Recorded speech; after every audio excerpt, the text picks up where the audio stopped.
Hello friends, welcome in educational channel focus exams. मैं doctor Vibha उत्तम आज के लेक्चर में संविधान का काफ़ी इम्पॉर्टेंट टॉपिक अनुसूचियाँ पढ़ाऊंगी। इस टॉपिक में बहुत सारे क्वेश्चन पूछे जाते हैं कॉम्पिटिटिव एग्जाम्स में, तो आज हम बहुत सारे क्वेश्चन भी डिस्कस करेंगे। हम सभी ने अनुसूचियाँ पढ़ी हैं और याद करने की भी कोशिश की है, ट्रिक्स का भी यूज किया है इन्हें याद करने के लिए।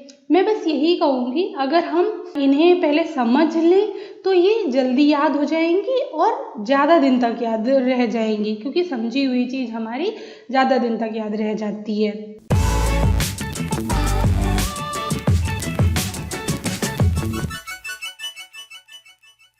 तो जैसा कि मैंने आपको अपने संविधान संरचना वाले लेक्चर में बताया था कि अनुसूचियाँ भी हमारे संविधान का हिस्सा हैं।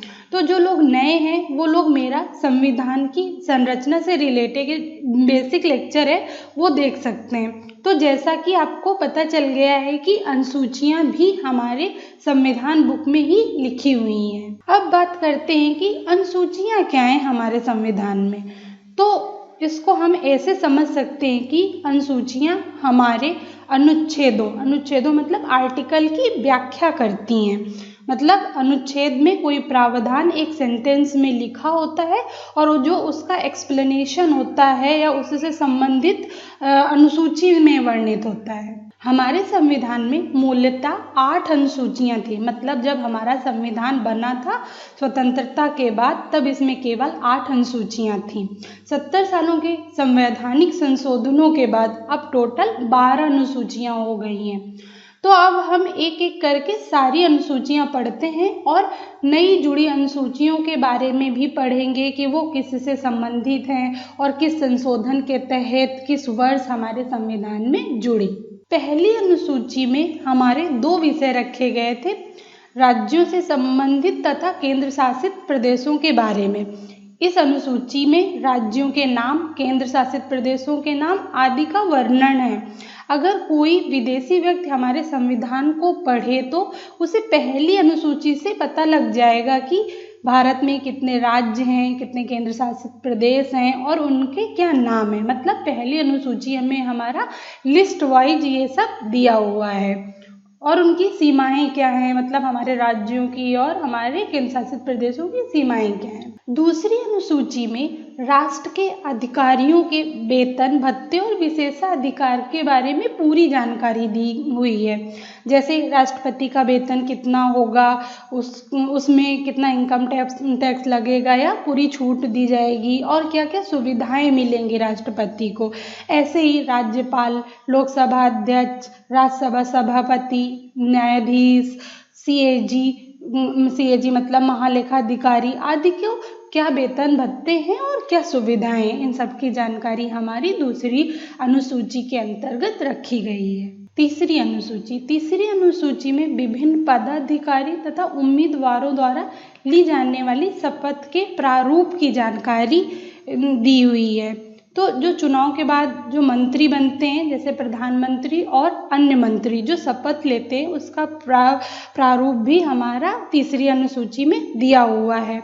इसके बाद संसद के निर्वाचन हेतु अभ्यर्थी, इसका मतलब जो लोग चुनाव लड़ते हैं उनको भी एक शपथ लेनी होती है और उनका जो शपथ का प्रारूप है वो भी यहाँ पर दिया हुआ है। संसद के सदस्य में हमारे राष्ट्रपति और उपराष्ट्रपति ये सब भी आते हैं, तो इन लोगों की भी जो शपथ है उसका जो प्रारूप है वो हमारा यहाँ पर दिया हुआ है। फिर सर्वोच्च न्यायालय और जो हमारा उच्च न्यायालय है उनके न्यायाधीश मतलब जजों का जो शपथ पत्र होता है उसका भी जो प्रारूप है वो वहाँ पर दिया हुआ है। फिर राज्य मंत्री, राज्य विधानमंडल के लिए निर्वाचन के लिए अभ्यर्थी, राज्य विधानमंडल के सदस्य, मतलब जो राज्यों की विधानमंडल होती हैं उनमें भी जो मंत्री लोग होते हैं उन सब की शपथ का प्रारूप हमारा तीसरी अनुसूची के अंतर्गत दिया गया है। और फिर हमारा भारत के जो नियंत्रक एवं महालेखा परीक्षक हैं उसकी भी जो शपथ पत्र या है उसका प्रारूप हमारा तीसरी अनुसूची के अंतर्गत दिया गया है। तो अगर देखा जाए तो तीसरी अनुसूची में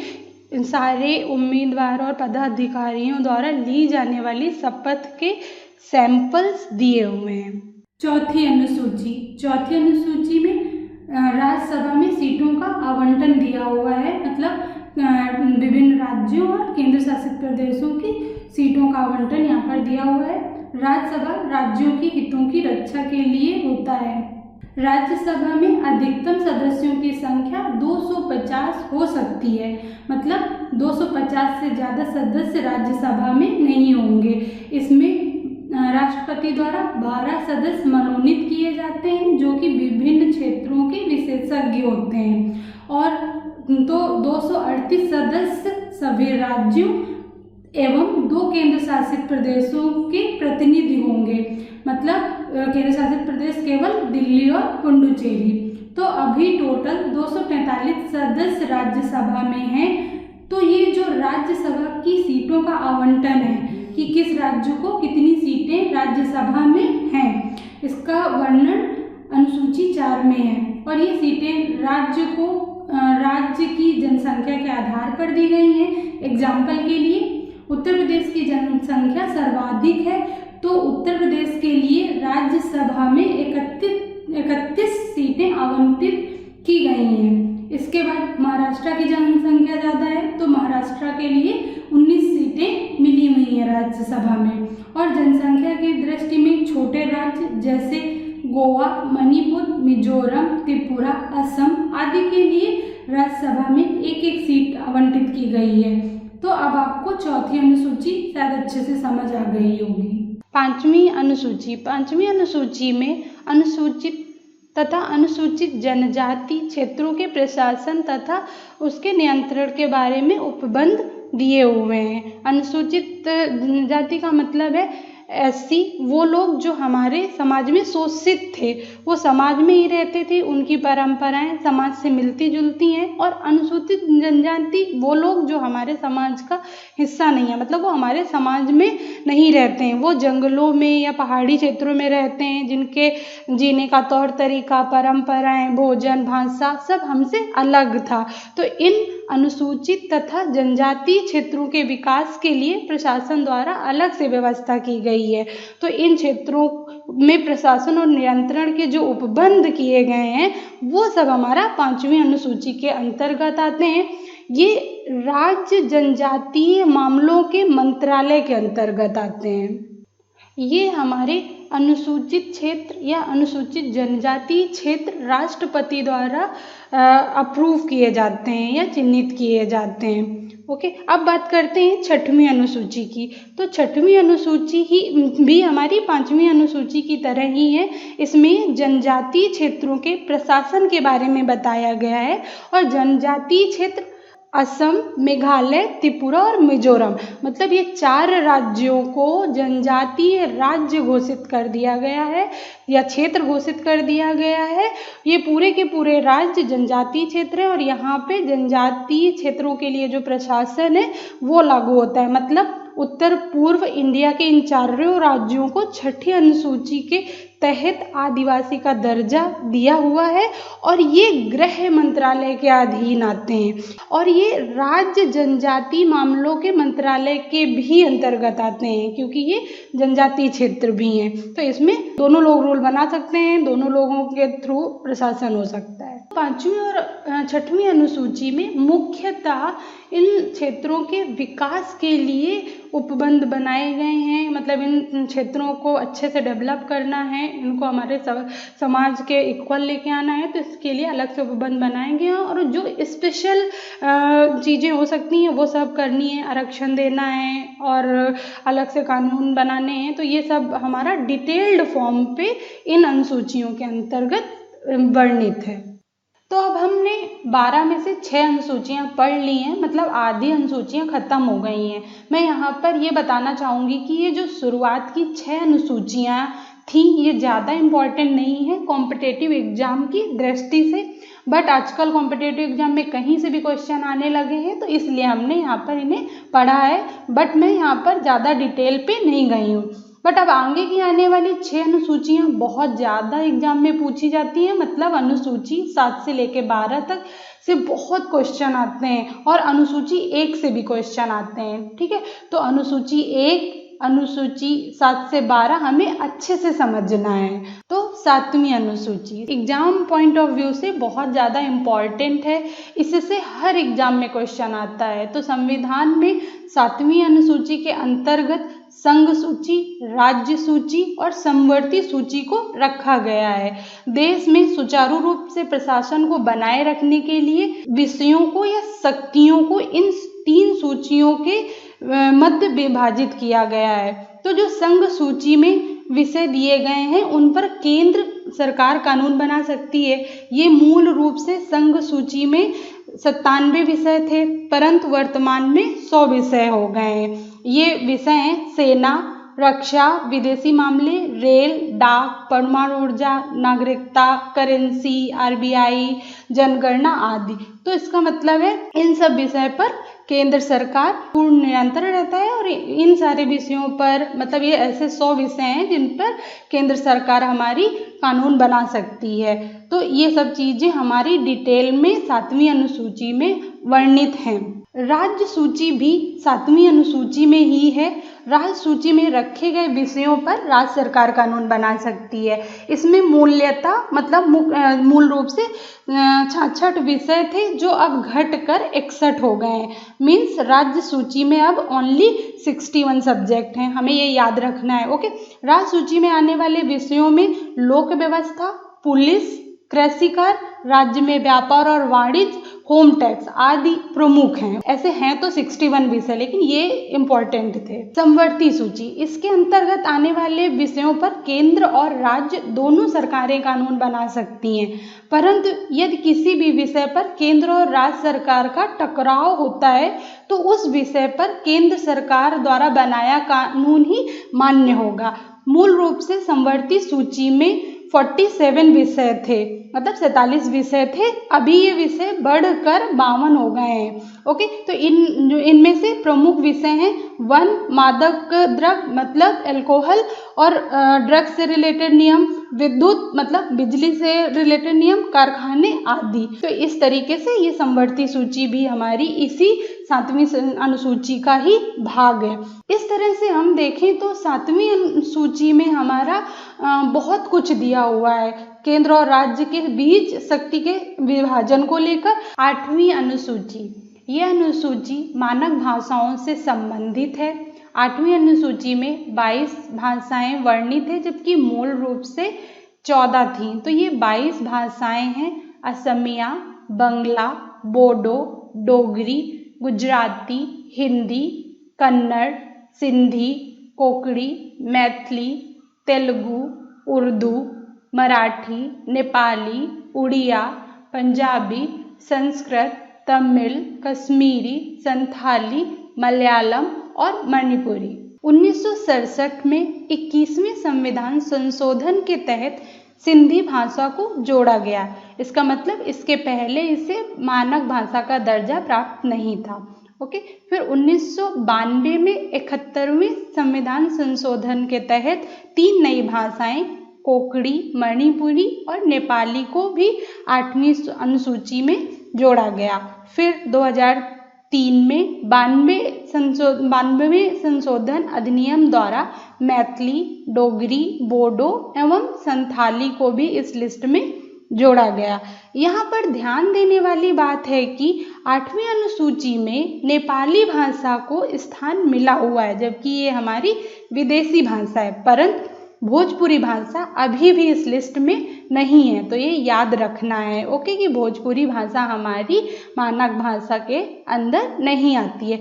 जैसा कि आप लोगों को पता होगा हरियाणा काफ़ी बड़ा राज्य है और वहाँ की जो लैंग्वेज है वो हरियाणवी है। तो हरियाणवी को भी अभी हमारी मानक भाषा का दर्जा नहीं मिला है। और हमारे देश में अंग्रेजी को इतना महत्व मिलता है, अंग्रेजी भाषा को हम रोज़ के जीवन में भी यूज करते हैं और हमारा कामकाज भी अंग्रेजी में होता है, लेकिन अंग्रेजी भाषा को भी हमारा मानक भाषा का दर्जा नहीं मिला हुआ है। तो याद रखना है भोजपुरी, हरियाणवी और अंग्रेजी ये 3 भाषाएं मानक भाषा नहीं है। फिर एक और पॉइंट है कि उड़िया का जो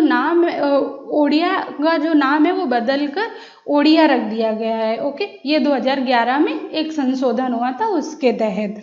अब बात करते हैं 8वीं अनुसूची में वर्णित इन क्षेत्रीय भाषाओं के पीछे उद्देश्य क्या है, मतलब इनको क्यों रखा गया है और इनसे क्या फायदा है।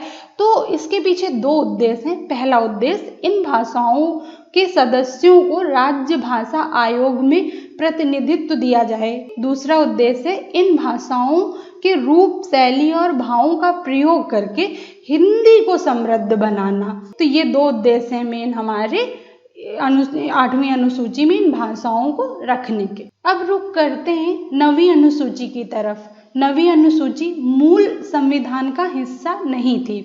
इसको पहले संविधान संशोधन के तहत 1951 में जोड़ा गया है। मतलब इसको गांठ बांध के याद रखना है कि जो हमारे संविधान का पहला संशोधन था उसके तहत हमारी 9वीं अनुसूची जोड़ी गई है। तो 9वीं अनुसूची के अंतर्गत राज्य द्वारा संपत्ति के अधिग्रहण की विधियों का उल्लेख किया गया है। ओके, इसका मतलब इस अनुसूची की जरूरत भू सुधारों और जमींदारी प्रणाली के उन्मूलन के संबंध में पड़ी थी। तो हमको यहाँ से 2 चीजें याद रखनी है कि पहले संशोधन के तहत हमारी 9वीं अनुसूची जुड़ी थी और ये भू सुधार से संबंधित है। 10वीं अनुसूची। 10वीं अनुसूची दल बदल संबंधित प्रावधान के लिए है। ओके, इस अनुसूची में हमारा जो दल बदल कानून होते हैं वो हैं। इंदिरा गांधी की मौत के बाद राजीव गांधी के काल में बहुत राजनीतिक उथल पुथल मची हुई थी। तब 1985 में दल बदल में रोक लगाने की मांग उठी। तब हमारा दल परिवर्तन रोधी कानून बने और इन जो कानून बने इन सबको हमने 10वीं अनुसूची में रखा। तो ऐसा है, दल बदल कानून इसलिए बनाए गए क्योंकि अगर कोई कहीं से जीत जाता था और वो अपनी पार्टी चेंज कर लेता था, तो इसलिए ये हमारी अनुसूची बनाई गई है। 10वीं अनुसूची के बाद हम बात करते हैं 11वीं और 12वीं अनुसूची की। ये दोनों अनुसूचियाँ बहुत इम्पॉर्टेंट हैं। 11वीं अनुसूची पंचायती व्यवस्था से संबंधित है। पंचायती व्यवस्था 73वें संविधान संशोधन के तहत 1992 में हमारे संविधान में जोड़ी गई है। तो इसका मतलब 1992 से ही त्रिस्तरीय प्रशासन व्यवस्था का प्रावधान आया। मतलब केंद्र सरकार, फिर राज्य सरकार, फिर हमारी पंचायत या स्थानीय प्रशासन। अब आगे देखते हैं, जैसे गांव में पंचायत होती है वैसे ही शहरी क्षेत्रों में नगर निगम, नगर परिषद या नगर पंचायत होती है। और शहरों की इस स्थानीय प्रशासन की व्यवस्था को हमने 12वीं अनुसूची के अंदर रखा है। तो 12वीं अनुसूची में नगर पालिकाओं से संबंधित चीज़ों का वर्णन है और ये अनुसूची भी हमारी 1992 में 74वें संविधान संशोधन के तहत जोड़ी गई है। पंचायती राज में 29 विषय हैं और नगर निगम में 18 विषय हैं। तो ये ध्यान देना कि पंचायत छोटा होता है बट इसमें 29 विषय हैं और नगर निगम हमारा बड़ा होता है, बड़े क्षेत्र के लिए होता है, ज़्यादा जनसंख्या होती है, बट वहाँ पर जो विषय हैं वो 18 हैं। क्योंकि अभी लेटेस्ट में एग्जाम्स में ये क्वेश्चन आए थे कि पंचायती राज में कितने विषय हैं और पंचायत के सदस्य बनने की उम्र इंडिया में सबसे कम मतलब 21 वर्ष है और दूसरी चीज़ों की सदस्य बनने के लिए उम्र हमारी 25 साल 30 साल है, बट पंचायत के लिए हमारी निर्धारित सदस्य बनने के लिए निर्धारित उम्र 21 साल है। तो हम पंचायत या नगर निगम की डिटेल में बात इनके सेपरेट लेक्चर्स में करेंगे। अभी इतना ही। तो अब हमने 12 अनुसूचियाँ पढ़ ली हैं, तो ये अनुसूचियों का टॉपिक यहीं समाप्त हो जाता है। अब हम क्वेश्चन कर लेते हैं। तो पहला क्वेश्चन है, कथनों पर विचार करें। भारत के संविधान में 20 भाग हैं, तो ये हमारा सेंटेंस गलत है। हमारे संविधान के 22 भाग हैं। भारत के संविधान के कुल 390 अनुच्छेद हैं, ये भी सेंटेंस गलत है। 395 अनुच्छेद हैं। फिर तीसरा सेंटेंस है, भारत के संविधान में 9वीं, 10वीं, 11वीं, 12वीं अनुसूची को संविधान संशोधन अधिनियम द्वारा जोड़ा गया है। तो एकदम सही बात है, हमारी ये 4 नई अनुसूचियां हैं और इनको संविधान संशोधन के तहत ही जोड़ा गया है। तो हमारा सिर्फ एक ऑप्शन ही सही है, तो ये हमारा आंसर हो जाता है सी, केवल 3। ओके, अब दूसरा क्वेश्चन करते हैं। भारतीय संविधान की निम्न दी गई अनुसूचियों में से कौन एक राज्य के नामों की सूची और उसके क्षेत्रों का ब्यौरा देती है। तो ये हमारा क्या पूछ रहा है, हमारे जो राज्य या केंद्र शासित प्रदेश हैं उनके नाम किस अनुसूची में दिए गए हैं, तो ये हमारा पहली अनुसूची में दिए गए हैं। तो इसका आंसर ए सही है। अब नेक्स्ट क्वेश्चन, यदि भारत संघ के एक नए राज्य का सृजन होता है तो संविधान की निम्नलिखित अनुसूची में से किस एक को अवश्य संशोधित किया जाना चाहिए। तो हमारा जो नया राज्य है, मतलब कितने राज्य हैं, उनके क्या नाम है, तो जब नया राज्य बनेगा तो हमारा उसको एक लिस्ट में डालना पड़ेगा, उसको कुछ नाम देना पड़ेगा। तो हमारा कौन सी अनुसूची संशोधित करने की जरूरत पड़ेगी, तो हमारी पहली अनुसूची, क्योंकि पहली अनुसूची में ही हमारे राज्यों और केंद्र शासित प्रदेशों के नाम दिए हुए हैं। तो इसका ऑप्शन ए सही है। ओके, भारत के संविधान की चौथी अनुसूची विवेचित करती है। तो अब इसमें पूछ रहा है कि चौथी अनुसूची में क्या दिया हुआ है। ओके, तो इसमें मैंने आपको बताया था कि इसमें राज्यसभा में सीटों का आवंटन दिया है। तो ये इसका भी ऑप्शन ए सही है। अब नेक्स्ट क्वेश्चन, सरकारों द्वारा शुल्क एवं कर लगाने का अधिकार संविधान की किस अनुसूची में दिया है। तो ये कर और ये सब चीज़ें या तो केंद्र सरकार लगाएगी या तो राज्य सरकार लगाएगी या दोनों ही लगा सकती हैं। तो ये हमारा किसका विषय है, मतलब हमारा संघ राज्य सूची का। और संघ राज्य सूची कौन सी अनुसूची में रखी गई है, 7वीं अनुसूची में।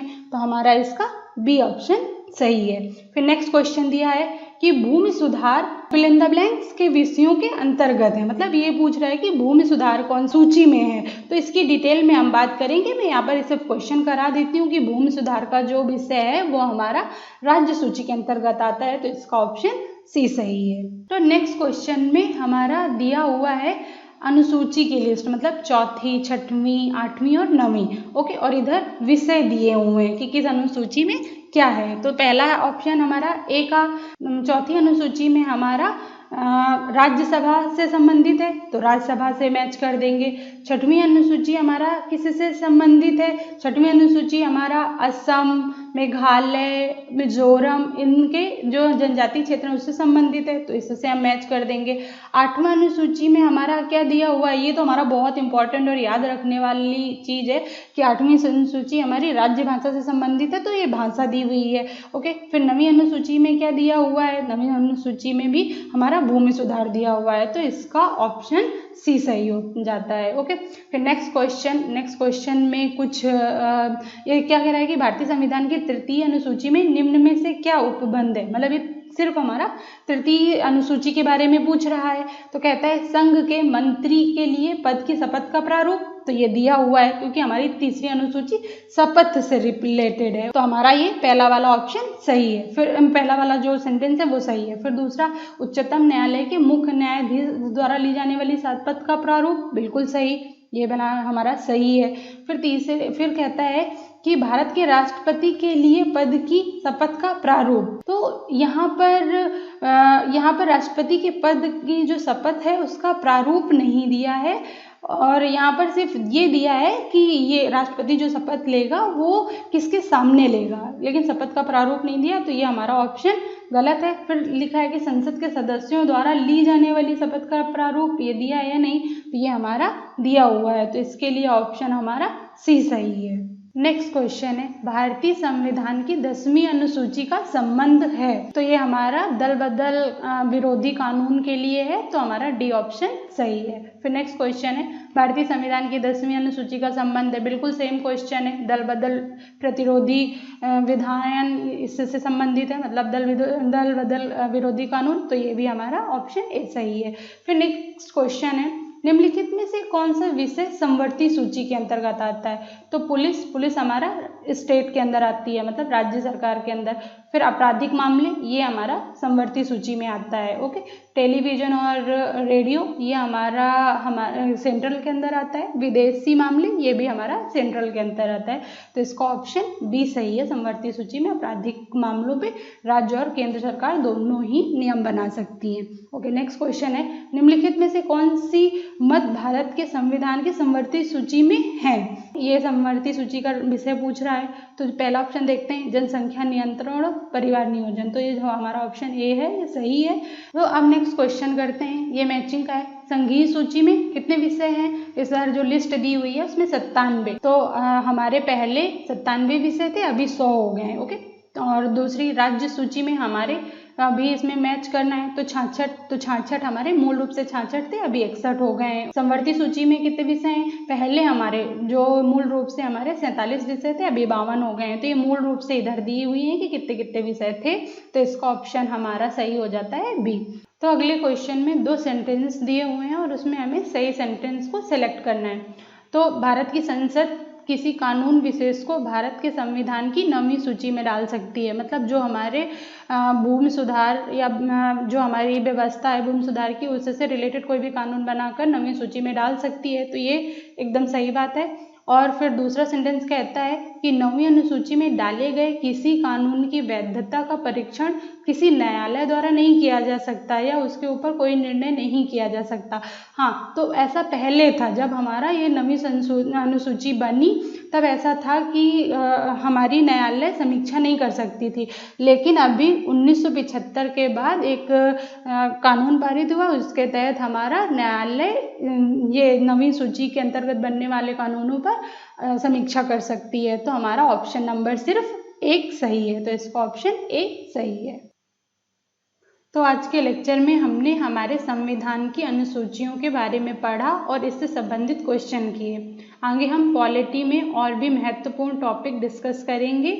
आज के लेक्चर में बस इतना ही। कृपया मेरे चैनल को सब्सक्राइब करें, लाइक करें और दूसरों के साथ ज़्यादा से ज़्यादा शेयर करें। अपने सुझाव कमेंट बॉक्स में करें। Thank you.